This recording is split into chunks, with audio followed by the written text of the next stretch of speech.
What's up, y'all? We are back in Atlanta. We are at Little 5 Points. We are ready to ask these couples these questions.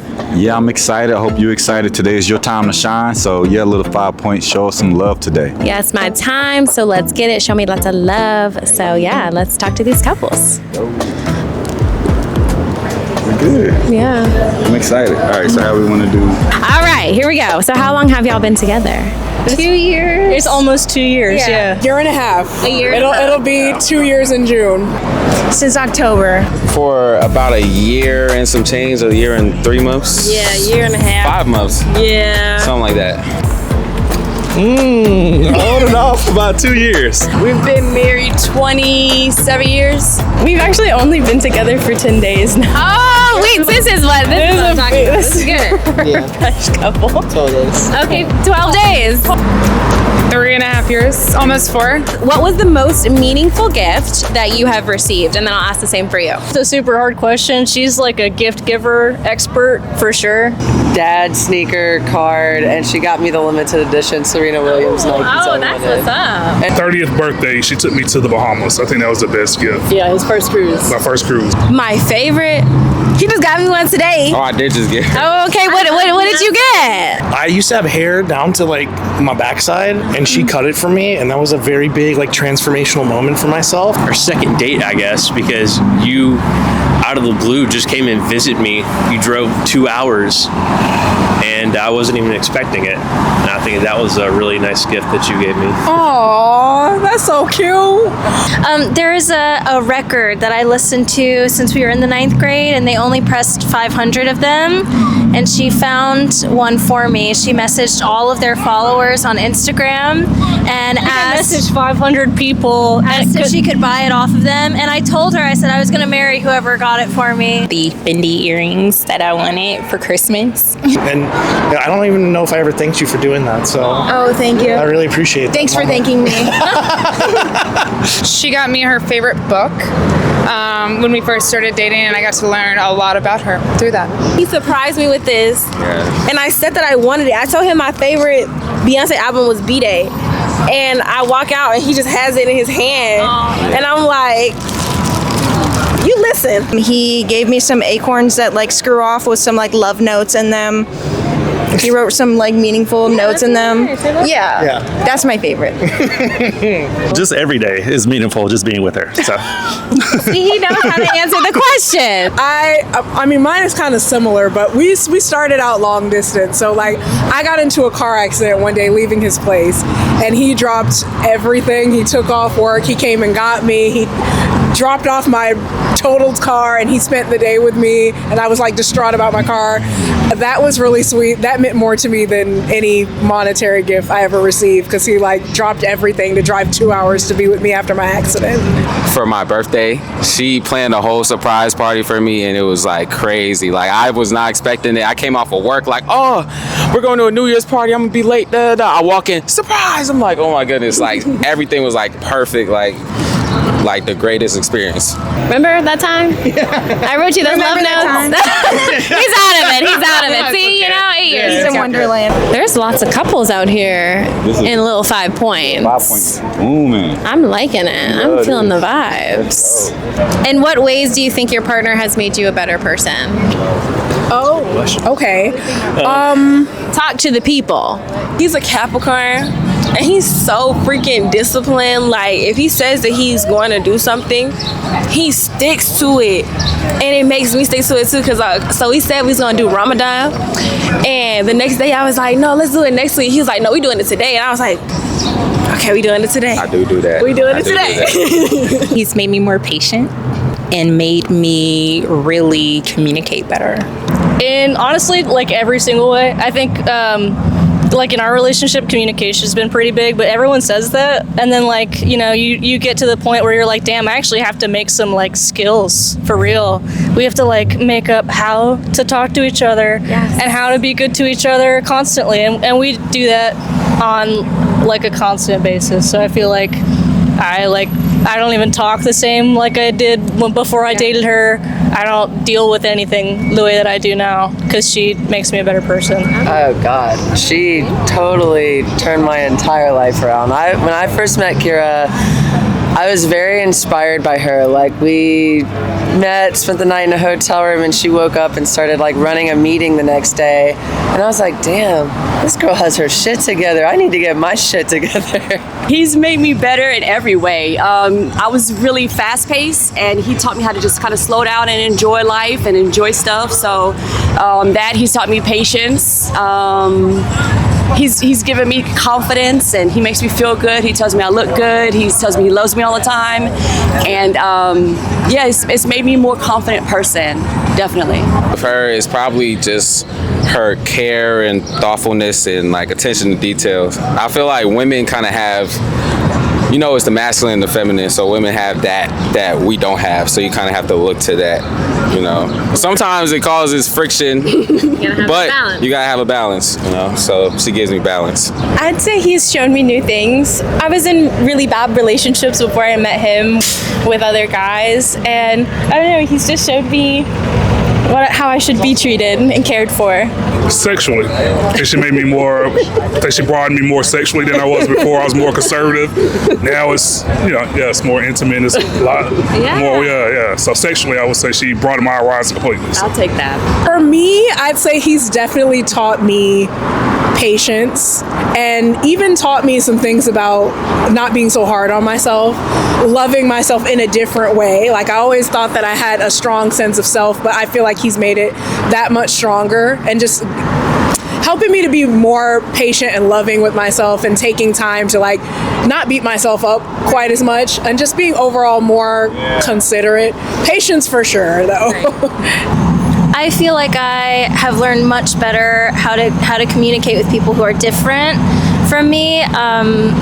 I think we talk a lot about our love languages because we don't have ours in common at all. We're not the same. What are the love languages? Mine is gifts and acts of service, and then hers is physical touch and words of affirmation. So we both have to work 10 I think our times lowest harder. is the other each person's. I just think he helps me be more well-rounded and see any blind spots. She's taught me compassion and patience. Neither of which are my strong suit. There you go. That's why y'all are together. She's taught me to be more caring and loving, and to be more outgoing. I'm more reserved and like to keep to myself. And she's helped me kind of compartmentalize like a part of my life that I had to get through, and be able to like move into a new era with her. And yeah, she's made me better in that way. So what advice would you give to someone who's struggling in their relationship? Try to communicate the best that you can, but if you feel like, you know, it's not working and they're not communicating back with you and you can't talk to them, then maybe for the best that, you know, you should try your best to communicate them and make it work. I always say, like, I'm always looking for forever. That's what I'm always saying, is like forever is what it is for me. But it might not be for everyone, but I'd say just trust your gut. Have a conversation, express their needs, you know, put it out there what it is that they have to have, and have a conversation, see if the other person's willing to do it. If not, you gotta do what you gotta do. It might be over. Maybe to like slow down and do like really playful, childish things together, like simple things. I would say patience and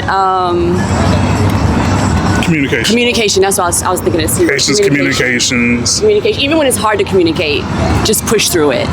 You gotta talk about it. It's gonna be uncomfortable. It still gets uncomfortable at times, but you know, we just stick through it. If you really love the person. Why you fell in love with that person, and when you're questioning it or when things are wavering, like, go back to the things that made you fall in love with that person. Talk things out. Like, always remember that person's inside of them, even if you're going through hard stuff. I say just enjoy it. Just enjoy life. Risk it. That's all I gotta say. I love that. Honestly, because you don't know. I mean, next day you don't know if we breathe or not. You gotta take it. Put everything what you want on the table, and if that person can meet your needs, then I think it'll be worthwhile. It's no avoiding it. Like, you have to have the uncomfortable conversations. You have to have the uncomfortable conversations. Like, it's no avoiding it, because it's gonna come up later on, and then those little holes end up being the reason why people break up, because it never gets addressed, and then it builds resentment. So Talk about it. Talk about it. Yeah. Yeah. I just like ask the other person if they're happy with what's going on, and you just have to talk for a long time and like be as nice as you possibly can. Like you can't just talk about it. You have to talk about it with like so much love and attention, and you have to be like ready to correct yourself if you do something or say something like slightly off. Be ready to catch yourself, you know? Right. And then I don't know, just put a lot of intention into the way that you treat your person, because you know they're not guaranteed to love you unless you try to guarantee that you treat them right. I would just say communication. I'm a really big proponent of that, and I know there's been times where we just hold things back from each other and we don't say what needs to be said in order to just have a good day, and you don't want to go to sleep having any negative thoughts or something that you wish you would have said that night. Not only does it affect your sleep, but you wake up mad at each other. You just want to go. That's true.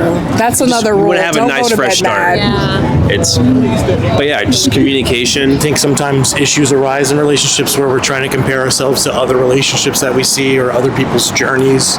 And so just take the moment to be present and intentional with making the relationship work. And it's never always going to be a fun ride. There's always going to be moments of adversity. So just be ready to work through those when they present themselves.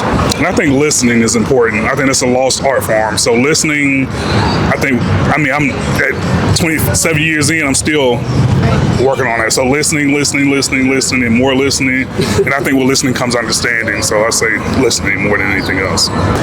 I'm a runner, and I've always run the opposite direction when shit got hard. And if anybody who's listening to this is also a runner, sometimes it's nice to stay put. I'd say assume the best of your partner and give them the benefit of the doubt. Yeah, that one's a big one. Yeah, I feel like you'll read it wrong if you don't. Okay, so to the people, I feel like it's always most important to remember why you got into the relationship in the first place and to prioritize each other's happiness above all else. When you're focused more so on resolving conflict and hearing the other person's side, hearing their heart, and just making an effort to listen and be accommodating. I feel like a lot of times in relationships, people are so busy being ego-driven and trying to, get their point across that it doesn't matter what you're saying. I'm right, you're wrong, hear me out. That you lose sight of what connects you to each other. Because at the end of the day, if both people are in the relationship for the right reason, you both just want each other to be happy and you both just want to be heard. So I think one thing we do really well is listen to each other and focus on really positive conflict resolution and just being patient, because you're different people with sometimes different backgrounds, different upbringings. You might not always do things the same way, might not always like what the other person has to say, but I think hearing the heart in which somebody's saying things helps you kind of resolve things without raising voices, using language you shouldn't use. It's all about patience and just being considerate of each other's feelings. We're on the hunt. Yeah, they trying to show out like Charlotte did. Atlanta's doing good today. It's feeling good. And oh, there's one right here. Okay, hold on. How would your partner describe your style in 3 words? She ate that. Too boy-coded. Yeah, boy-coded. Sporty debonair. He can be anything from farm boy chic to hipster. I don't know. He would say my style is moody because I dress according to my mood. Like when I wake up, I'm like, how do I feel today? And then I'll go in my wardrobe. And if I'm wearing something I don't feel like that, then I won't feel right for the rest of the day. Yeah. Man, he a cool ass nigga, straight up. I swear to God, he just cool. He throw it on just cause he feel like it.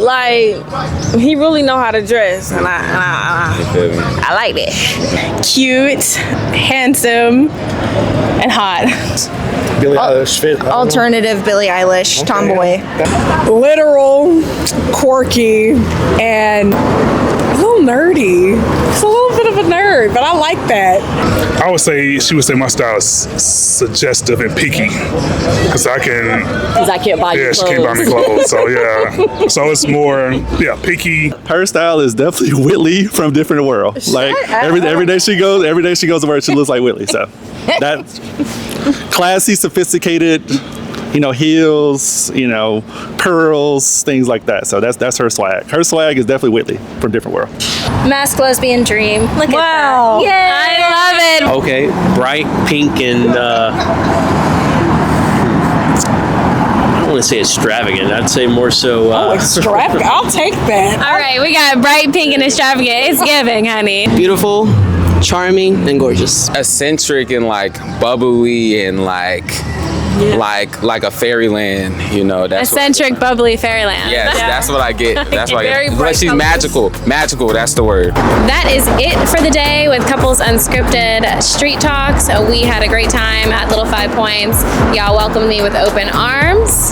Yeah, it was a really great day. A lot of awesome couples, a lot of great answers. So yeah, I feel great about it. Yeah, so we are ready to get out of here so I can get me a little drink. So we will see you guys on the next episode, and we appreciate you guys for tuning in.